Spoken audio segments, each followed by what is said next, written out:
इस्तेमाल होने वाली कुछ ज़बरदस्त मशीनों के बारे में, जिनके काम को देखकर आप पूरी तरह से हैरान रह जाएंगे। तो चलिए बिना किसी देरी के वीडियो शुरू करते हैं। यह है राउंड बेलर। इस तरह की मशीनों का इस्तेमाल चारे की राउंड बेल्स बनाने के लिए किया जाता है।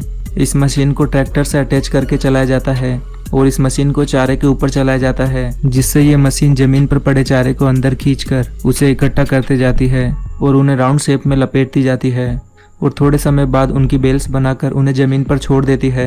इस तरह की बेल्स बनाकर ज़्यादा से ज़्यादा चारे को कम साइज में इकट्ठा करके रखा जा सकता है। यह है टेनको 1320। यह भी एक कमाल की मशीन है जो कि चारे की बेल्स को प्लास्टिक फिल्म में रैप करने का काम करती है।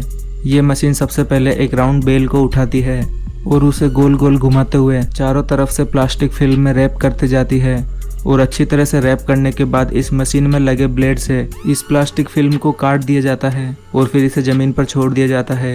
इस तरह की प्लास्टिक फिल्म से रैप किए हुए चारे की बेल्स को लंबे समय तक स्टोर करके रखा जा सकता है और ज़रूरत पड़ने पर इन बेल्स को खोलकर पशुओं को दिया जा सकता है। यह है बेड फॉर्मिंग। इस तरह की मशीनों का इस्तेमाल खेतों में मिट्टी के बेड बनाने के लिए किया जाता है। ये मशीन ज़मीन में एक उभरी हुई सतह का निर्माण करती है। इस मशीन में पीछे की तरफ 4 रोलर लगे हैं जो कि मिट्टी को एक उभरी हुई शेप में जमाते जाते हैं। इस तरह से तैयार किए गए इन मिट्टी के बेड के बीच में फसल को बोया जाता है। इस तरह के बेड बनाने से इनके बीच की लाइन में पानी देना आसान हो जाता है और इससे फसलों को इक्वली पानी भी मिलता है। यह है प्लास्टिक मल्चिंग। इस तरह की मशीनें भी शायद ही पहले आपने कभी देखी होगी। जब इस मशीन को मिट्टी में चलाया जाता है तो ये मशीन मिट्टी को प्लास्टिक की फिल्म में कवर करते जाती है और साथ ही ये मशीन इन प्लास्टिक फिल्म में होल करके उसमें लगातार बीज भी डालते जाती है। इस तरह से मिट्टी को प्लास्टिक फिल्म में रैप करने से मिट्टी का मॉइस्चर लंबे समय तक बरकरार रहता है, जिससे फसलों को कम पानी की जरूरत पड़ती है और इस प्लास्टिक फिल्म के अंदर फसलों को ग्रो होने के लिए एक अच्छा एनवायरनमेंट भी मिलता है। ये है मोबिलर गुली मिक्सचर।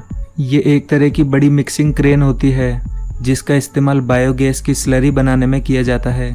बायोगैस प्लांट में गोबर और सारे ज़रूरी केमिकल्स को डालने के बाद उसे इस मशीन के जरिए मिक्स किया जाता है। इस मशीन में आगे की तरफ ग्राइंडर लगा होता है जो कि सारे इंग्रेडिएंट को मिक्स करते जाता है। इस मशीन को रिमोट के जरिए ऑपरेट किया जाता है।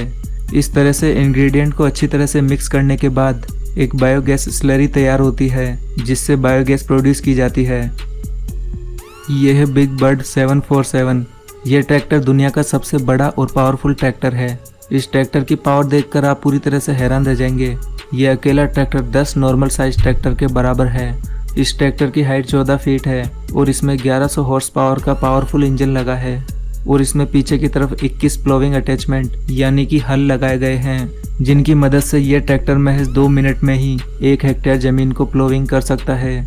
और इसमें जमीन पर हल चलाते समय इसकी जमीन पर मजबूत ग्रिप बनाने के लिए इसमें ट्रिपल टायर लगाए गए हैं, जिस वजह से ये जमीन पर आसानी से अच्छी ग्रिप बना पाता है और इतना हैवी वर्क कर पाता है। यह